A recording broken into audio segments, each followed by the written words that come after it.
mother says he was a normal, happy boy until he became obsessed with black metal music. Rock and roll! Sounds like Christian Rick. Heavy metal music. Groups promote satanic worship. They're anti-peace and anti-life. Hi everybody, welcome to episode 6 of the Metal Face Podcast, the podcast where each week we discuss 3 metal albums. This week we'll be discussing Val and Emma Rundle's collaboration, May Our Chambers Be Full, Tool with their album Opiate, and finally Dying Fetus with Reign Supreme. My name is Ben. Joining me, I have Josh. Josh, how you doing? I'm doing good, Ben. Good, I'm glad to hear it. And also joining me, I have Tom. Tom, how are you? I've had a good week, I think. I spent a lot of the week listening to all sorts of new music. Oh, yeah. I was checking out a band called Belters today, a black metal band. It's a good song called A Grey Chill and a Whisper, which I suggest you checking out. That's kind of the vibe at the moment, isn't it, with the weather? A grey chill and a whisper. Oh, it is, yeah. And it's got a really nice sort of like atmospheric church sounds. Partway through it. Okay, I'm getting into the zone. I'm getting into the space. This sounds good. I've also been listening to a bit of Gorgoroth, a song called Procreating Satan, which really has a kind of Anal Nafrek vibe. Ooh. Well, realistically, I suppose Anal Nafrek probably have more of a Gorgoroth vibe. Don't know what the chronology is there exactly. Chicken and the egg. Exactly, yeah. Apart from that, I've been listening to a lot of Wolf Alice recently. Oh, Are you yeah? familiar with them at all? She's like the kind of dark folk rock lady, isn't she? Or am I mixing her up? Well, it's a band. A band fronted by band. Ellie Roswell, but it's... Shows what I know. But yeah, it's a sort of, I would say a sort of post-punk indie rock sort of thing. So- Very good, but they just released a new song called Last Man on Earth, and that's been going round and round my regular rotation. There it is. You got it in early. We've been saying regular rotation a lot, really, haven't we? We were in person, we could punch each other every time we say that, but we have to work out something else. You could say we've been saying it regularly. It's on the regular rotation. Oh my god. How deep does it go? Regular rotation is on my regular rotation. So, are Wolf Alice what you would call a mainstream band, Tom? Popular music on this podcast? Yeah, I know. Yeah. They definitely got a mainstream acclaim. I think there's a distinction to be made probably between mainstream bands or artists like, I don't know, say Kanye West or Nicki Minaj. I'm so unused to saying those names, it's like, I feel weird when They I say sound weird coming out of your mouth. But no, Wolf Alice are doing alright for themselves. I don't know what I would compare them to. You know, sell out tours. Maybe an Idols kind of level. Idols are, I know they're coming from a kind of rocky place, but they are one of the biggest bands around right now. Yeah, that's true. Maybe... It does feel But, that way. I mean, but- they're big, but they're big like indie scene kind of thing. Yeah, it definitely feels that way, but I don't really have much of a barometer of the mainstream. I'm not going to lie. I mean, The Guardian writes about them quite regularly, so... God. Yeah, I do. It's true. I mean, I'm not too clued in on the mainstream rock world, which is probably why I'm having trouble answering this question. But I really rate Wolf Alice, actually. I'd like to look at one of their albums at some point in the future. They're very atmospheric. They've got some really heavy punk songs in there, and they've got some stuff that's really acceptable for like a mainstream pop and rock audiences as well. So are they kind of like, maybe like a gateway band, would you say, to the, you know, the true religion of metal? Or are they kind of just a in-between sort of, not quite, yeah, where do they sit? I would say they're kind of, I mean, they're very much their own thing. Yeah. You know, they're potentially for some people could be a gateway into sort of post-punk, maybe some heavier forms of rock. So I'm curious to know, if you wanted to find new music, where do you guys normally go? The funny thing is like the new stuff that's coming out, I always get it from YouTube. That's where I see the new stuff. Really? You watch a lot of music on YouTube? I do actually, yeah. I didn't mean to sound so disgusted then. I would say I listen to stuff that I like on Spotify. So but I see it coming up on YouTube. It's like on the homepage, I'll see something like Black Metal Promotions has put something out, or some band I'm following has done like a re-release or whatever. And then normally it's a case of like, say I find a new band on YouTube, it's then a case of going to Spotify and being like, alright, what are their songs? What have they written? Spotify more for the deep dives. I used to use YouTube for that until I read an article which talked about how if you watch a music video or just one where it's just the album artwork and then the sound of the song, it uses like 10 times as much energy as just streaming the audio. And it said like, wow, if you stream Netflix every day for a year, it's the same as flying between the UK and America. So I've sworn off. Yeah, I've sworn off YouTube because I'm like, oh god. I don't want the ice caps to melt so I can listen to death metal, you know? What's the environmental impact of our podcast then? I mean, it would require a large number of listeners for it to be significant, so... We got nothing to worry about. Well, this is episode 6. By the time this goes out, we might have had some sort of we might become landslide viral moment. We may well be viral. we may well, one of our hot takes may have exploded across Shredder or something. Exactly. I mean, as it stands, the next episode to come out is our black metal episode, right? This is going to be like a time warp for anyone listening in the future. It's going to get really that confusing. could be controversial. So it's interesting what you're saying about the kind of controversies and stuff, because with black metal in particular, it's a genre I wasn't that familiar with, and some of the ways I kind of learned about it was, through, like you say, going on YouTube and having the algorithm give you these kind of, discovered new bands and stuff. Yeah, and that's it, isn't it? I often find, like, I've been trying to listen to the new music kind of playlist you get on, like, iTunes, and it very rarely gives me music I like. Really? I wonder, like, how many bands that I could have, contributed to the black metal episode, or to our other kind of genre episodes in the future I've missed because of the algorithm. It's true. It can do, like, sometimes it can give you exactly the kind of thing that you're looking for. At the same time, it can also just give you exactly what you're already listening to. Exactly. Like, all right, Yeah. I'm satisfied with just listening to Aaron Afrak again for the next hour, so fuck it. And then if you ever have like a night where you, I don't know, have like a house party or something, and someone gets control of your phone, puts on disco all night, Oh, no. you're Yeah. fucked for the next couple of weeks. Speaking from horrible. experience. Oh. This week I've started using Bandcamp a lot to find new music. Oh, yeah. Yeah, I've had an account for years because I got like a couple of albums through it ages and ages ago, and I've started using it a lot this last week. And talking of the algorithm, I feel like on Bandcamp it works pretty well. They've been recommending some pretty good stuff to me. Yeah, definitely. Especially in like some really niche underground stuff that doesn't seem to come through on like Spotify and stuff. Definitely. It's a great place to find really like genuine underground stuff. Stuff that's like really not being talked about and like circulated. It's a really good place to discover things. I think it's particularly good for grindcore as well. I would say like a majority of the grindcore bands that I was into back in the day were bands that I found through Bandcamp, basically, yeah. And also, another great thing about that is that quite often you can download the whole album for either for free or it's like a name your price sort of thing. We know your attitude to the name your price system. I forgot that I'd left that in on the Rash Decision episode. Left in that I'd stolen one of their albums. And now you've put it in 2 episodes. Well, they still shared the podcast. They can't be that angry. Yeah. I do. I am waiting for someone to tell me that Bandcamp is like awful and doesn't give any of the money to the artists or something, because that always happens. It's a bit suspicious, isn't it? It's It always seems a a bit fucking too catch, good. Yeah, it does seem too good to be true, because they have really good like promotions and like really good pricing for the music and stuff. And I just hope that it's actually positive for the artists, because like yeah, I just hope that they are actually getting some of that money that you're paying. I do really enjoy it as well with Bandcamp, how it kind of combines the music and the merch and everything. It's all into like one place. It can be really nice. Because even when you buy, if you go on iTunes or Spotify and listen to some band, it's you want to buy a T-shirt. It's not like you just click a button. Whereas Bandcamp, it's all collected in one place. It makes it a very kind of seamless experience. Yeah, that's what makes me feel like maybe it is a good thing, because it seems like the bands can put their stuff up and it seems good. I hope it's good. Yeah, I mean, bottom line is a lot of bands actively use it and use it to promote, don't they? Oh yeah, there is an app for it as well, so you can download stuff and listen to it on your phone as well, which is good. Yeah. Yeah, talking of that, I've been following loads of bands on there this last week. Like, I've just been... I'll be honest, found it hard to listen to the music this week because I was just on Bandcamp the entire time. But any highlights? I was following so many bands, and I think when you follow them, you get added to their mailing list, right? And then they can let you know about gigs and stuff. And that's always been a big problem for me, is that like I will look up when my favourite band are like coming to Bristol and find out they were here 6 months ago and I had no idea. I hate that. Oh, So yeah, I know. I've never known a good way to find that stuff out, and it seems like Bandcamp's a good place. Now, Bandcamp's great for that, yeah. Yeah, there are a few other websites like Bands in Town, which are meant to do that, but they don't seem to work very well. So I'll have to try out Bandcamp for that, actually. I tend to find a lot of it through my Facebook newsfeed, to be honest. Just seeing what events people are going to. For sure. And being like, oh, my mate's going to this thing. I didn't even know it was happening. I'll click going, I'll buy a ticket, I'll give him a shout. That's great if you're like a user of social media, but as I don't know what word I want to apply to myself here, but I just have like no social media. Well, maybe.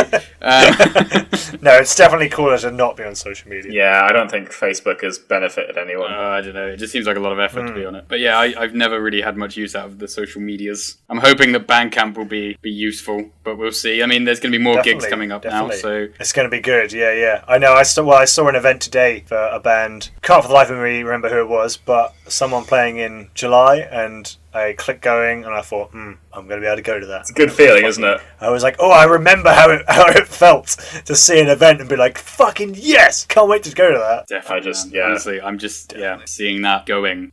Knowing that's true as well. I haven't seen that in a while.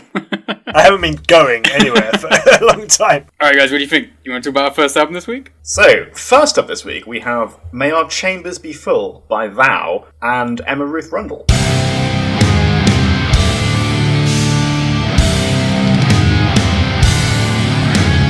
So, May Our Chambers Be Full is a kind of EP collaboration split album. Mm-hmm. It's only 6 songs long, but it kind of packs in a lot, and it's by this sludge metal band called Thou from Baton Rouge in Louisiana. They've been around since about 2005, and they've got 5 other studio albums and a bunch of other EPs and splits and things, with the most recent of those being 2018's Magus. So May Our Chambers Be Full came out in 2020 and was followed by another album with Emma Ruth Rundle in 2021. Yeah, I saw that. That's cool. Yeah, they collaborate together a lot, and I can definitely see why, because I thought this album was great. But I want to hear what you guys think. What was your kind of feeling on it? Because it's got I think it's a really interesting vibe, really interesting atmosphere. It is. And it's got a real identifiable sound to it. But I can imagine it could be controversial. I'll tell you what, I think, Ben, why don't you go first? I'd be interested to see what you make of this. I loved it. Nice. To be short and sweet. No, it feels amazing. It opens with the track Killing Floor, which I think was a really beautiful track. It felt like a really big breath in. Oh, and then just breathing out. The thing that was in my mind was like a tidal wave or something just coming in, like the sea, and then you feel really relaxed, and then it's like slowly swallowing a city, but you still just feel really relaxed about the whole thing. Yeah, I know it's like what you mean. a real nihilistic sense of relief.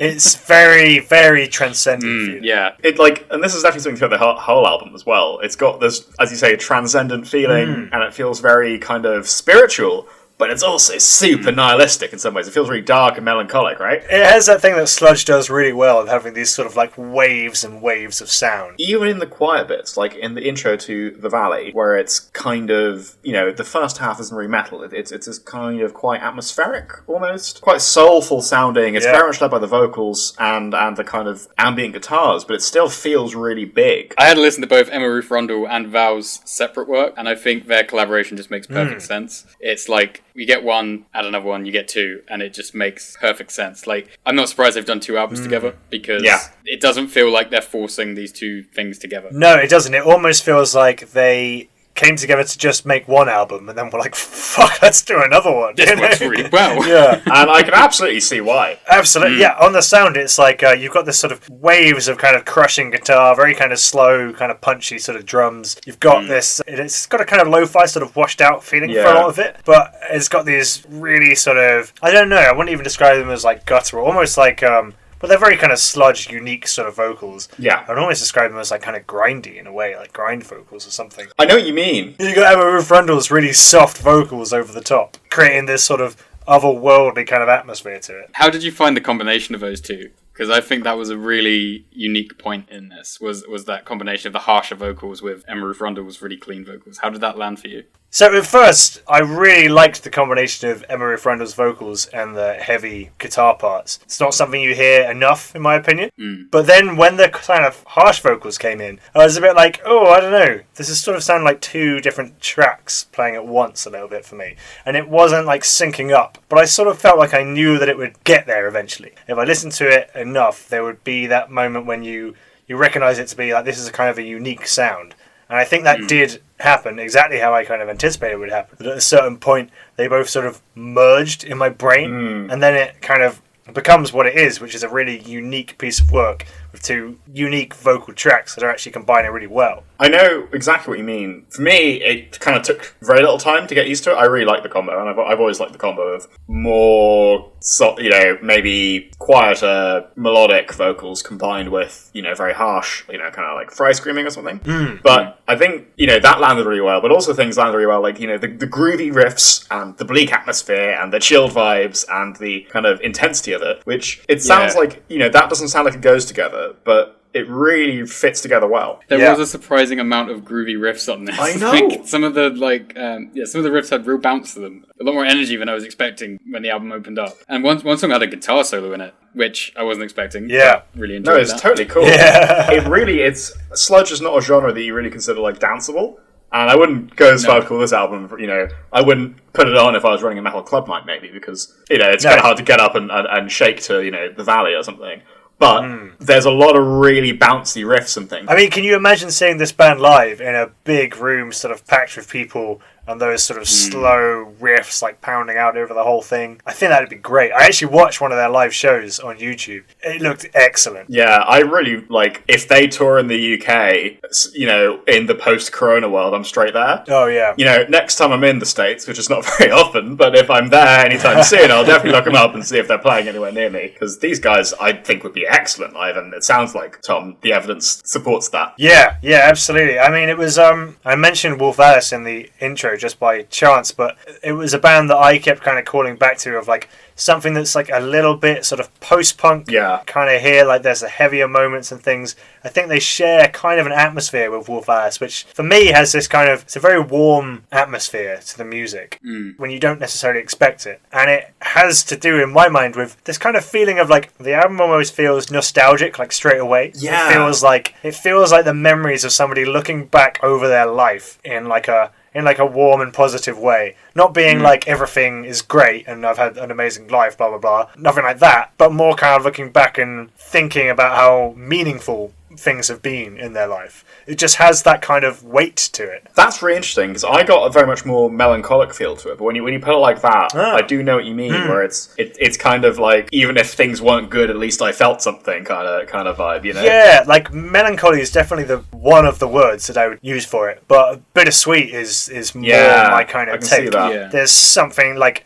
that feeling you get from black metal of the kind of transcendent nihilism. No, I know what you mean, because the lyrics themselves felt really meaningful and quite personal in a lot of ways, but they also had a very kind of connection to wider concepts. They had this kind of, it felt like you say, kind of transcendental or wider, almost spiritual kind of meaning, like in Natural Cost in particular, I felt. It has the kind of spiritual feeling that I get from a band like Migla. And I very quickly felt like this is an album I'm going to remember. This is an album, as I say, it sounds to me like an album that's about memory and nostalgia in some way, and like introspection in some sense. And I was what was I doing? As usual, all my stories about listening to music on this podcast are all around cycling. I was cycling back from the shops, and like it was like a sunset, and I was going back to my flat, and we were going to have a barbecue that evening, and I was thinking like, and the weather was kind of like a little bit warmer. I was thinking like, man, this is really nice. Like, this is exactly the music that I want to listen to, like, right now. Because it's got all that kind of, I wouldn't say feel-good nostalgia. It's got a kind of positive, nostalgic feeling to it. But it also is fucking heavy and has great riffs. Yeah. I'm surprised how catchy some of the songs for sure. were. And there's like parts of it stuck in my head right now. Like I can hear them inside my head. Yeah. And I'm definitely going to be coming back to this. There's a couple of bands that like really are sort of in this area for me. I think if you like this album, I'd recommend Sub Rosa and cool. Sinistro. They're both really good. Sinistro are much heavier, but I saw them live at a festival, and that was like one of those shows where you're just like blown away by the power of the music. Like it just hit me in the chest like set of bricks. It was like, that's what really good kind of like sludge and doom does, though. I think it definitely made me think I'd just love to see this live, in terms of like I just want to see them turning the amp up and hearing the feedback like as it goes on. Some shows you just go absolutely mental, right? Like you're just like running into people and just losing your mind. And I feel like with a band like this, you kind of, they start playing, and then 45 minutes later, no idea how much time has just passed, and you're just like staring at the stage like, wow, okay. Kind of drawn into that world for 45 minutes, aren't you? I always find with like doomy bands like that, it's like it starts very slow and you're like nodding along, and by the end of it, you've like completely shaken yourself to pieces. Just like, it's gone so heavy, like halfway through. Damn good choice, Josh, honestly. I think, very good. This has been one of my highlights. You've redeemed yourself from Trivium. I feel like the music I bring, it's always very, you guys have an opinion either way. Definitely. It's very extreme, I think my favourite tracks from this album would probably be Killing Floor, the first track, because listening to that intro, that's really memorable. Other than that, I picked Ancestral Recall. Oh, really? Yeah, there was like some really nice rolling drums, quite a bouncy guitar through it, and we've talked about it a couple of times, but it's that like contrast between those really low end of the guitars and vocals, and then the real high end gives a real depth to the music. I really enjoyed that. Yeah, depth is the right word, isn't it? For sure. Yeah, I mean, I would say I enjoyed the whole album all the way through. I think Killing Floor again was one that I liked, but Out of Existence is my go-to, I think. I think it just breaks into the song so quickly, and so, it's very good. Yeah, I think it's interesting how we're kind of struggling for words for this. Like, we can normally talk quite a lot, but it's kind of hard to sum this album up in a kind of pithy sentence, isn't You gotta it? Yeah, you listen gotta to listen to it. But for me, my best tracks were The Valley, which I think is just an excellent song. Oh, really? Actually, probably not. Yeah, not my favourite at all. Actually, that's interesting. And my other song that I'd pick would be Magical Cost, which I thought was just really also good. I mean, well, that's wait, hang on a minute. Let me just have a look at the track list here. We've mentioned every single song apart from Monolith. That's not getting a look in for some Oh, that was a really I good mean, track, it's the actually. thing, I it's all liked good. it, yeah. Speaking of our conversation earlier, when we were talking about how we found new music, I actually discovered these guys. I know I was slating the Apple Music Discovery playlist. I found these guys via the Apple Music new Discovery. No way. Yeah, The Valley got put on the new releases playlist that you might be interested in, kind of thing. And I listened to it. I was like, this is cool. And the rest is history. God, do some things right then. How do those words taste, Josh? Listen, I admit the algorithm giveth and the algorithm taketh away. It certainly does. All right, so on to our second album this week. We're talking about Tool's album, Opiate.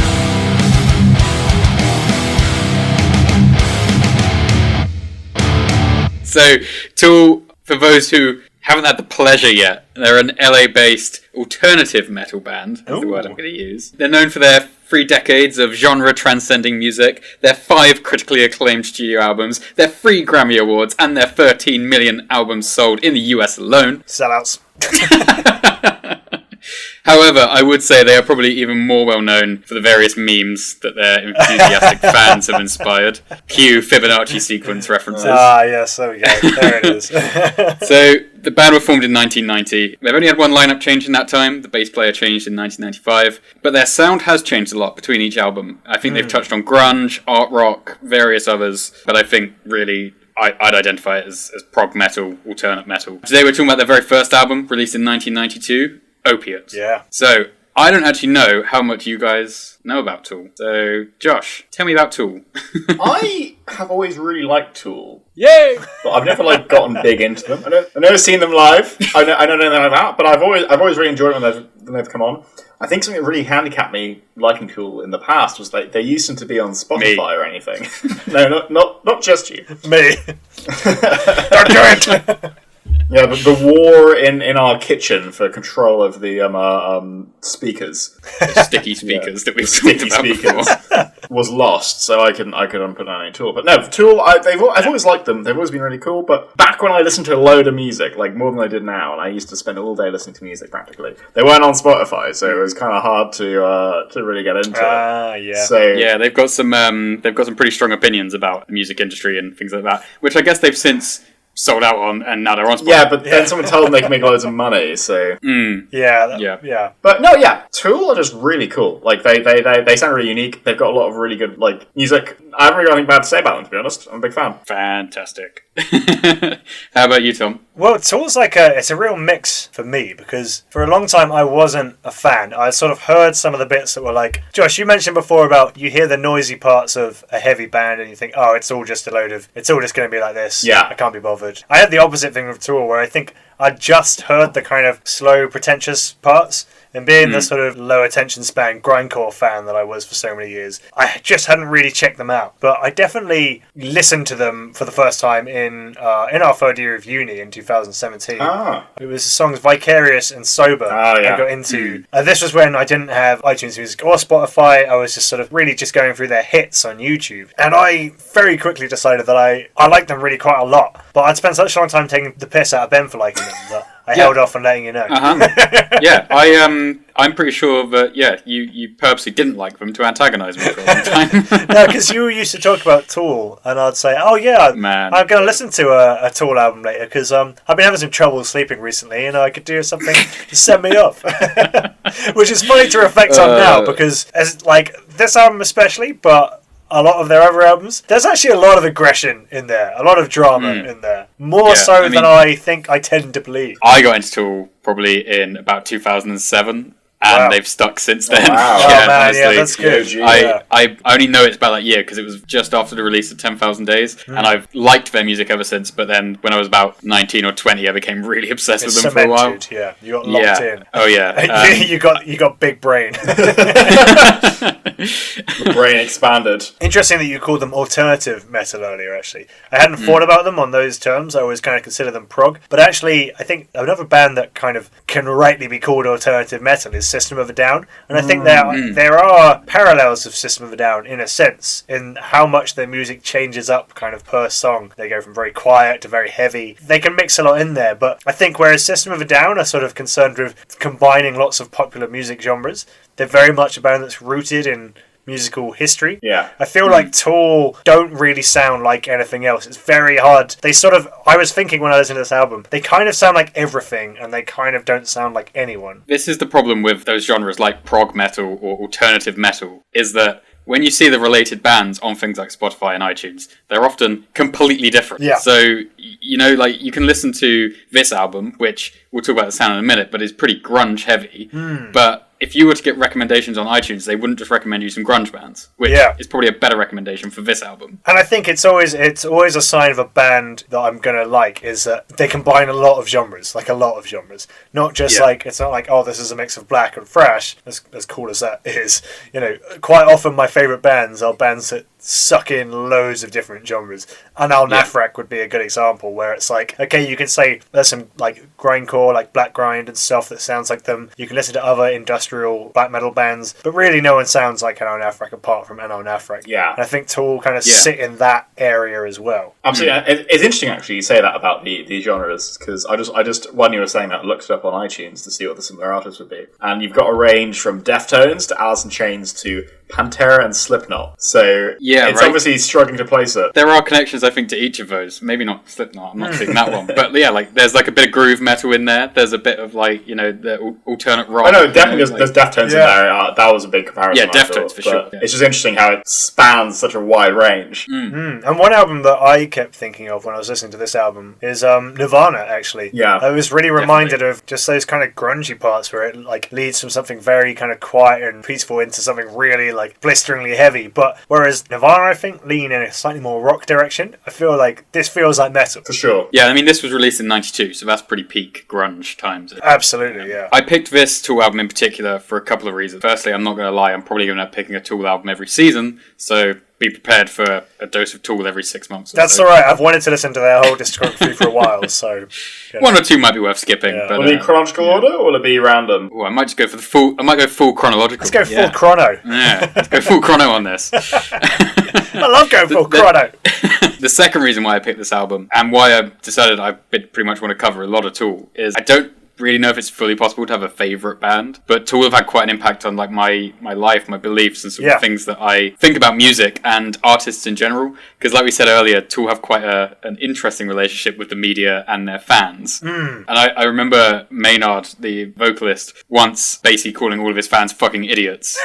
Because he's like, basically, once you become a fan, you're a fanatic and you're no longer thinking for yourself. And I took that, and I believe it to this day, because Maynard told me to. So the irony is not lost on me. I can see that.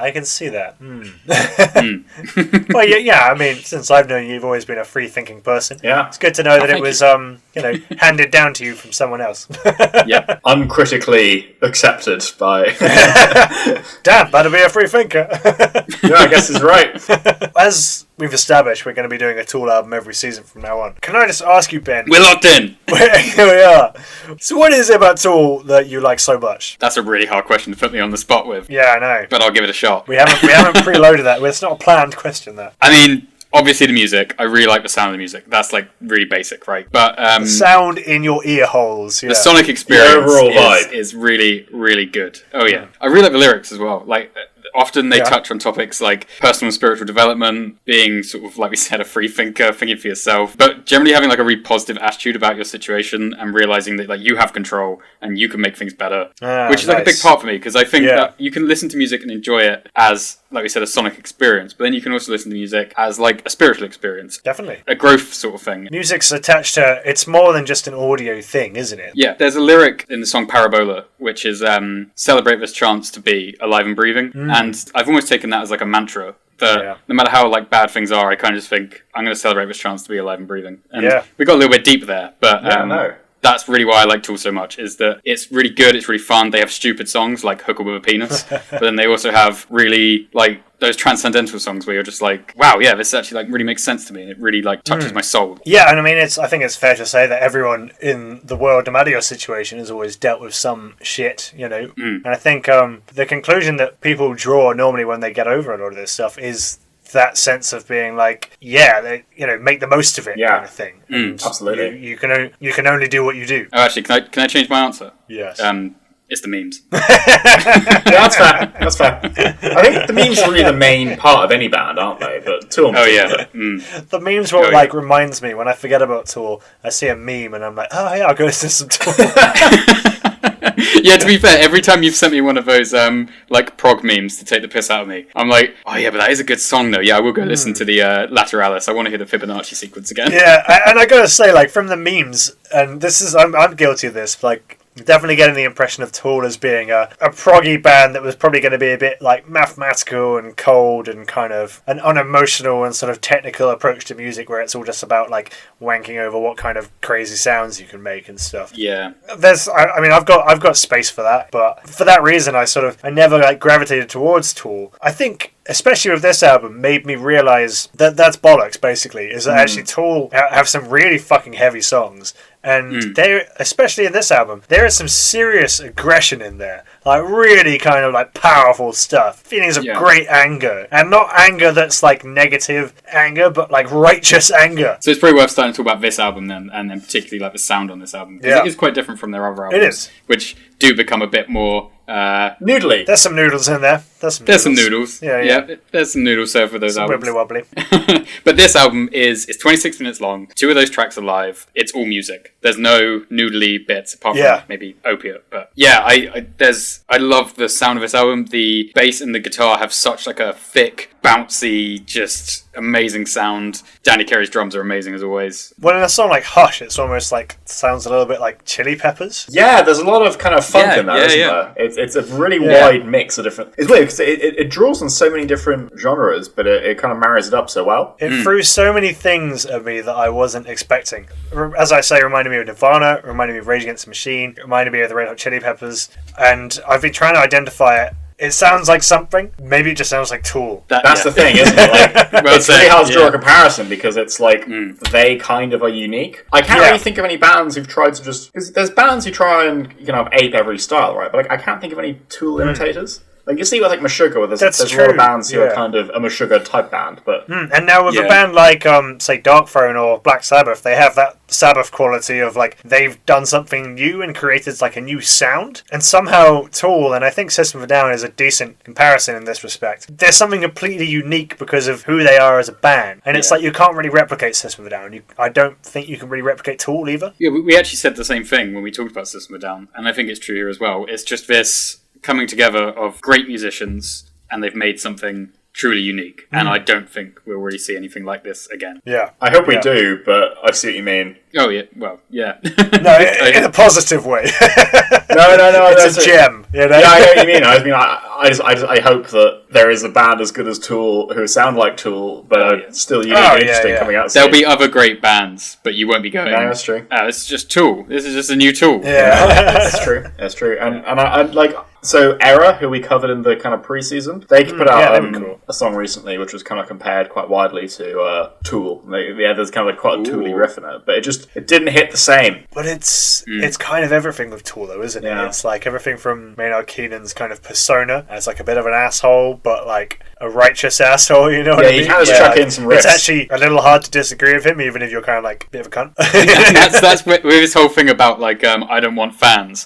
When I heard that, I was like, okay, fine. And I haven't looked up anything he's done since then. Yeah. I'm just like, fair enough. But also, like, the album artwork, the kind of themes of the lyrics, the sense of atmosphere. It's like, you can imitate their sound, but you can't get that stuff. Yeah. Yeah, it's a bit like, and forgive me for this analogy, but it's a bit like when the Romans copied like the old Greek statues, you know? It's just not the same. It's like you weren't there to like, you know, carve Aphrodite out of marble or whatever. This is just kind of like a bad knockoff, you know? It's so unique that it's kind of hard to replicate, and I kind of feel that, like you're saying, Ben, when Tool, you know, God forbid, eventually breaks up or something, that moment will kind of be lost in time. You know? Yeah. So there's only 6 tracks on this album. It's 26 minutes in total. What would you say was your favourite tracks on this one? I kind of liked all of it. I found it hard to narrow down. Like, it was all really good. I listened through it and I was like, okay, which is my favourite? And I was just kind of like, well, it's all it's all great. I'll take that. You know, I can't really argue. We're having another every track answer. I like that. This has been a fucking easy week because every album, and I don't want to do any spoilers, but I mean, I like the next album. Every single song on every single album I liked, like, all the way through. I made a playlist of all 3 albums and I've listened to it like round and round, like, easily. I really like this whole album. Every song on it really fucking works. But I think I'm going to try and choose this one song. And that song would definitely be Jerk Off. It's a live version.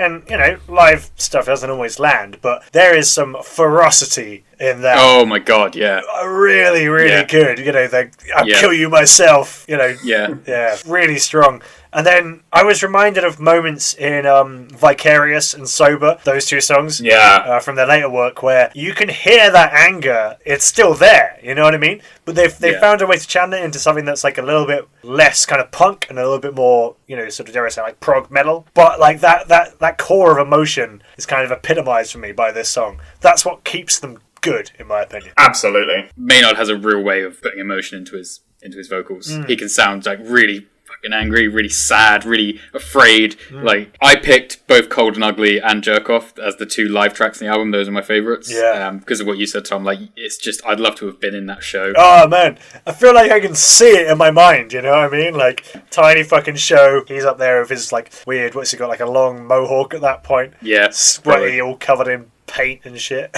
Wearing, like, little circle spectacles. Yeah. What a unique moment. Whilst looking up this album, I think Tool, Meshuggah, and Mastodon once toured together. And my God. I'm so sad. It was in 2001, so I was 7 years old. You would have died. I know, it's a good thing I didn't know. That would have been... We'd get there and Ben would just burst into white light and ascend. Just ascend. This is what he was for. He has achieved his purpose and no longer needs his corporeal form. One day. Alright, so, changing pace a little bit, let's talk about our 3rd album this week. We're talking about Dying Fetus, Reign Supreme.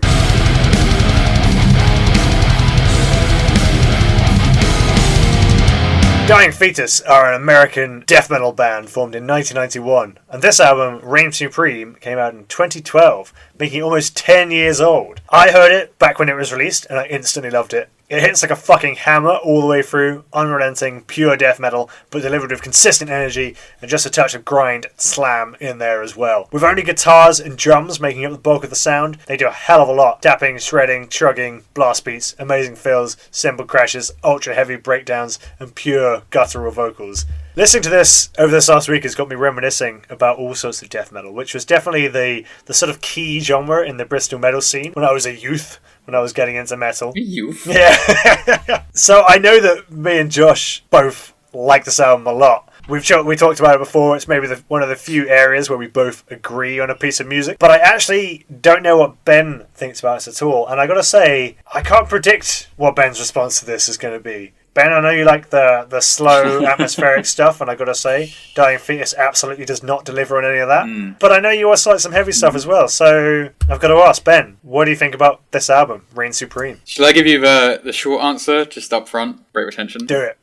I really liked it. Ah! Yeah, I really, really liked it. Fuck I genuinely did. Before we talk about the actual music, though, I just wanted to say there's a lot in a name. A name can do a lot for when you're like getting into a band. And I find that I've often like overlooked bands which I thought were being intentionally offensive for the purpose of being offensive. It's not really something I really appreciated much. Like if something happened to be offensive, I didn't care, you know, like if it was offensive but had a purpose, I didn't mind. As I've kind of, I guess, matured or maybe become less mature in my tastes, I don't really care about that anymore, and I kind of appreciate the idea of just pushing boundaries for the sake of pushing boundaries. Yeah, to keep questioning. Yeah, exactly. I think that's why I never listened to Dying Fetus before this week. Right, yeah. Just because, you know, the name Dying Fetus, I was like, yeah, okay, whatever. It's interesting that you mentioned that, actually. I thought that this might come up, and so I looked it up, and the bandmates stated, plain and simple, we came up with this name when we were teenagers, adolescents, and we did it to be offensive. That's all they said about it. yeah, literally, I saw the same thing, and I think a long time ago I would have seen that and been like, stupid, who cares, like they're just being offensive for the sake of being offensive. But now I kind of don't really care about that, and I think like, yeah, fair enough, if that's your goal, that's your goal, like fine.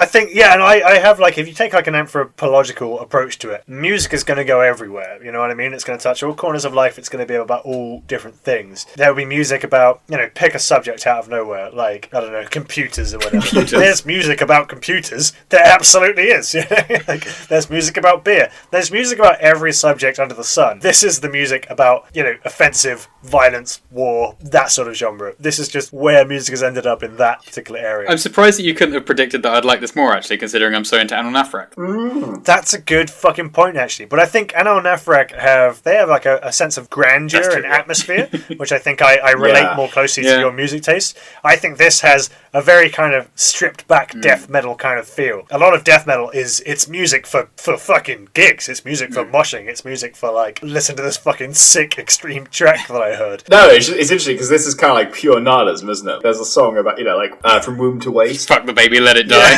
Fuck the baby, let it die. Yeah, like, you know, I don't think you can get more bleak than that. Yeah, and actually, I don't want this to become what does Ben think about this podcast, but that quote that you kept saying, that fuck the baby, let it die, that stopped me from listening to this for a long time, because I just thought, this is going to be fucking dumb.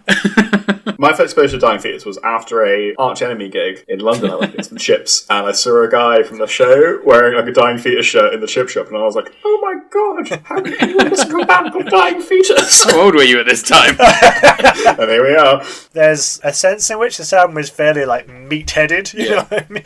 But like, it does exactly what it's supposed to do. This is music that sounds like it's been written by a fucking killing machine. Yeah, and I don't want to sound like I'm disparaging it by the things I've said, because I actually really appreciate that these days, and I actually really like it. And I think it's a different way to listen to music, because, like you said, I generally do kind of go for stuff that's more atmospheric, it's got more of like a big overarching, generally like a fantasy theme or something, you know, like all this ridiculous stuff. But then listening to this, I was just like, this is just straight up good music. That's it. It's like, it's music. It's music. It's music. I think it's interesting though, from like kind of a, I don't know, like a cultural studies or something point of view, where it's like, if there's no message really, you know, it's not like you know, From Womb to Waste has some greater meaning. It's just bleak, fucking horrible shit. Interesting that they do have actually more political messages than a lot of bands do. They a song like Revisionist Past, for example. Yeah, it has a lot of, you know, you can go into the lyrics on that and kind of, there is kind of like a message there, which is unusual, but at the same time, it's still Dying Fetus, and they're still making music that just sounds like a tank shooting you literally point blank in the face. And that's that like connection to the nihilism, right? Where it's like, you can see the meaning or you don't. You can listen to it, you can look up the lyrics, you don't have to. It's just music. You know, they are singing about something, but it's not as though, we've talked about it before, it's not being like shoved down your throat. You know, it's just... Yeah, it's not preachy by any stretch of the imagination. No. I mean, the vocal style isn't something that I normally go for, because it's so guttural that a lot of the time I couldn't make out the words. And that voice is an instrument. I love that. Yeah, it's not trying to be understandable, is it? Like, it's just... And they've got the one singer who does the really low guttural vocals, and the other one who does like the high vocals. And so when you see them live, it's guitarist, bassist, drums, and the guitarist and the bassist, they do the vocals, and they just get up there and they just fucking play, and it's like... I've seen them live a couple of times, and both times it's really been like quite an experience, because they're definitely bordering sort of technical death metal. You can just like stand there and watch like these people at the top of the game, or you can mosh and stage dive and everything. Yeah, that was something I found surprising about it. It sounded much more kind of tech death than I thought it would. Like, I had listened to it a bit before, but hadn't really got into the album fully. But it really reminded me of bands like, I don't know, like Necrophagist or something. You know, or it's got this kind of like there's chuggy riffs, then into the guitar, like, solo-y stuff, and, like, the arpeggios, and then back down to the chugs again. And it sounded quite like, you know, like, you can hear the connections to, like, Gent and things as well, where it's got this bouncy sort of, like... Yeah, I wasn't expecting that either. Yeah, there's some real, like, rhythm in parts of it, aren't there? Interesting you make the comparison to Gent, and I feel like this is probably one of the few albums where I can really enjoy, like, a breakdown in a song. Really? Yeah. So, because they do sort of do breakdowns, but it's not the slow, like, didn't. You know, it's like much faster, where they'll literally just cut the music up into like really sort of quick, like stop and start kind of moments. And yeah, I think the song In the Trenches has a really strong bit as well. But then it just goes into this really kind of a really slow sort of rhythmic kind of pace to the rest of the song as it plays out. Yeah, it's interesting how the musical element of the breakdown can change so much depending how it's in. And this is kind of a broader point, I guess, so I don't want to dwell on it too long. But, you know, you got like slammy kind of breakdowns, like in I know Time Fetus aren't really a slam band, but like, you know, they are. What is slam? Someone explain slam to me. Well, I asked Tom this question. When I was in my second year of uni, I was a bright-eyed young 20-year-old who was like, I like Dream Theater. And I said, Tom... It took a long time for your voice to break, Josh. Tom, what's slam? And Tom said, slam's like Dying Fetus, but heavier. Okay. Dying Fetus are like definitely, they're kind of edges of slam. Yeah, they got slam adjacent, aren't they? It's like if you listen to Dying Fetus and you're like, I need more of a particular part of it. It's like, I don't know how I'd describe it. What is slam? So like, if you wanted fewer riffs, basically, if you thought Dying Fetus has too many riffs, you should listen to slam.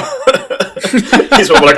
That's not a bad description, to be fair. I think it's like, yeah, and it's, whereas Dying Fetus is like incredibly like fast, I feel like slam is very kind of mid-tempo, kind of pounding. They don't like to go up or down too much in the sort of the tonality of it. It's very much like mid-tempo, sort of just fucking slamming death metal, Ben. All right? Yeah, okay. Slam is as slam does. I understand now. Slams it down. Maybe we should do a slam episode. I would love to do Slam a slam episode. I actually know like a couple of people who slam is by far their favorite like micro genre of metal. Yeah. Slam is starting to. They just go on the whole time about like, oh fuck it, just love slam. Slam is starting to not sound like a word to me at this point.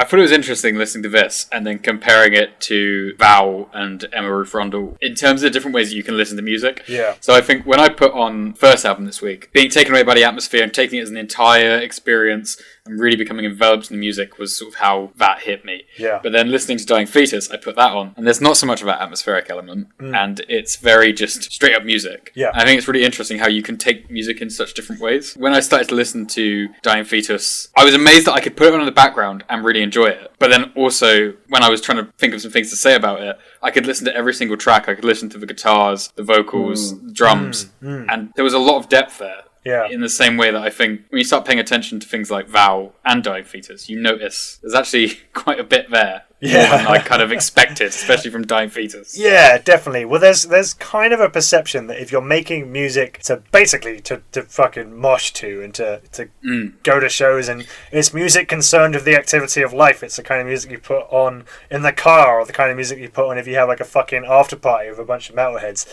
It's not music to take you away to another place, and there's like a perception that it's going to be in some way like, I don't know, not as smart or something, but I was expecting lo-fi wall of noise. That's where I was coming from, and it's not that. No, it's I'm not not a big at all, death metal yeah. fan. I'm not a big tech death fan. You know. Somehow I knew what you mean about it. I was kind of expecting that too, even though I know the album wasn't like that. I was kind of expecting it to be like, I don't know why. Whenever I listen to bands like Dying Fetus or more broadly Slam, I always expect it to be horrible sounding, but I always end up really liking it, and it always surprised me for some reason. I don't know why. yeah. I think it's because I have this idea of myself. I'm like, I like.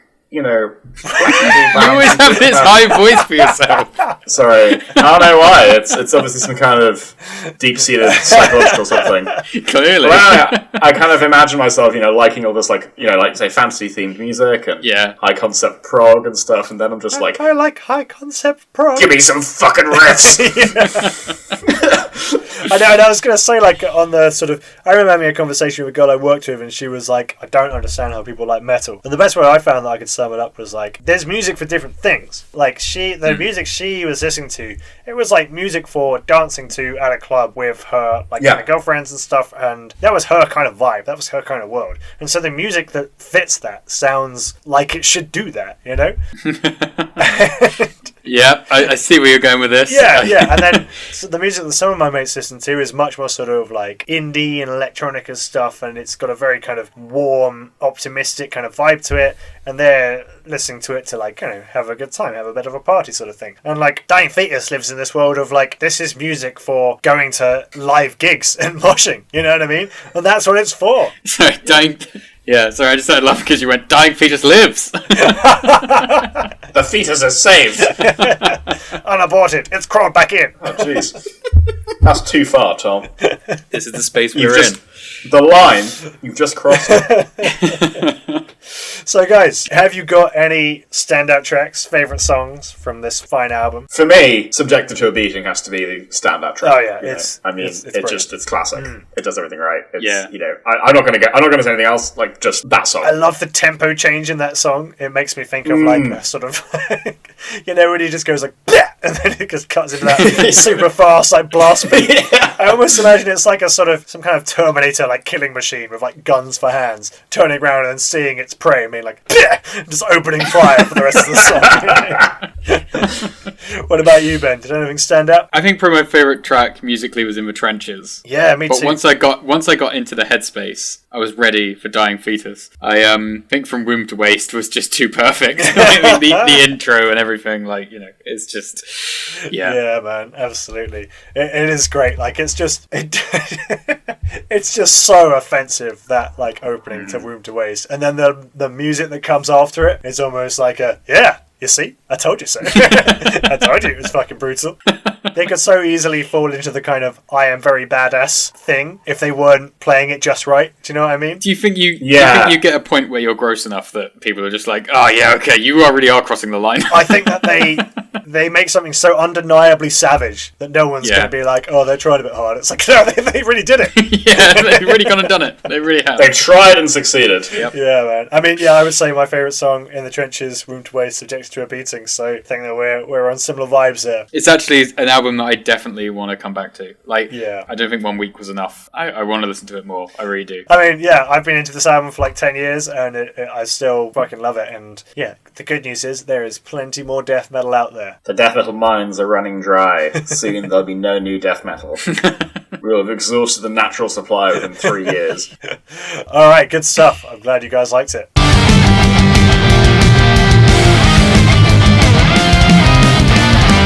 Okay, so that was Val and Emma Ruth Rundle's collaboration, May Our Chambers Be Full. Loved it. Tool's album, Opiate. Loved it. And Dying Fetus, Reign Supreme. Loved it. He loved it. He loved it all. Good stuff. This was a strong week. I think like we Really good. quite often agreed that like broadly speaking we like this sort of stuff, but I think this was probably a week where we all went like, yeah, damn, that was some good stuff. I'm going to be listening to that again, no doubt. And about so it. different. All of it was so different. Yeah. Yeah, it was we ran around the gamut. It was good stuff all through. I wonder if we'll ever have a week where we all enjoy the music so much ever again. I hope so. I know, yeah, I I certainly hope hope so. so. I Yeah. hope so. This is already paying off. I've already got like so much new stuff to listen to, you know. I'm overwhelmed. Hopefully our listeners do as well. So I wonder if we will have a repeat Free Successes next week. Let's hope so. Josh, what are we going to be talking about? We're going to be talking about Meso by Project Mishram, who are a Indian prog band. Oh, you've mentioned these guys once or twice before. They're really cool.